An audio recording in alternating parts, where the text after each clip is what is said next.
Morning mga madi. Ayan. Gikan ko sa market mga madi.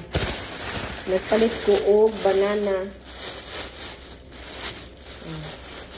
Banana. Kani siya 2, 4, 6, 8. 8 ka buok 100 pesos na siya mga madi. Shush. 100. Unya. Nagpahit kog kamatis nga green. Unya kamatis nga puwa. Kay ako ganahan ko green, ang akong kabayo ganahan og puwa nga kamatis. Yes. Lahi ni og trade. Of course mga madi, nagpalit ko og very special ni mga madi. Kay kuan, nagpalit ko og kanang unsa gining shrimp nga usa ka kilo. Tag 350 ang shrimp mga madi. Ang kilo. Tapos, oy. Di gid na mangkalimtan ang saang mga madi. Oh. Saang mo diha mga madi.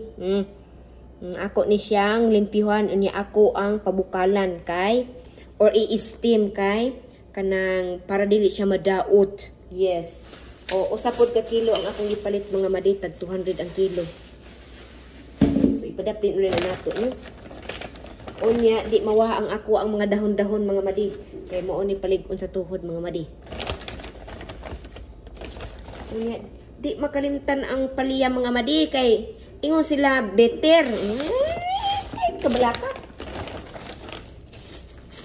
Unya. Kuha ang say pangan ani. Limonsito.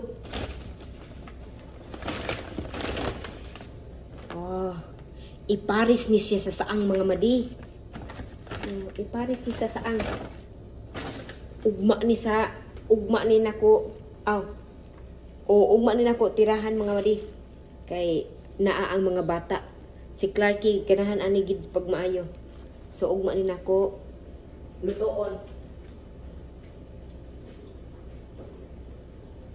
Unya, naapo ko'y buwad susud kay mga madi. Kani lutoon ni nako karon. Kaning usa ka buok lutoon ko ni kay akong ipamahaw. Unya, kay wa ko kakape. Di makumpleto ang adlaw nako madi og di ko kakape. So giuhaw ko. Meaning magkape ko unya magkaon ani. So di ba? So that's it for today's video mga madi. Bye.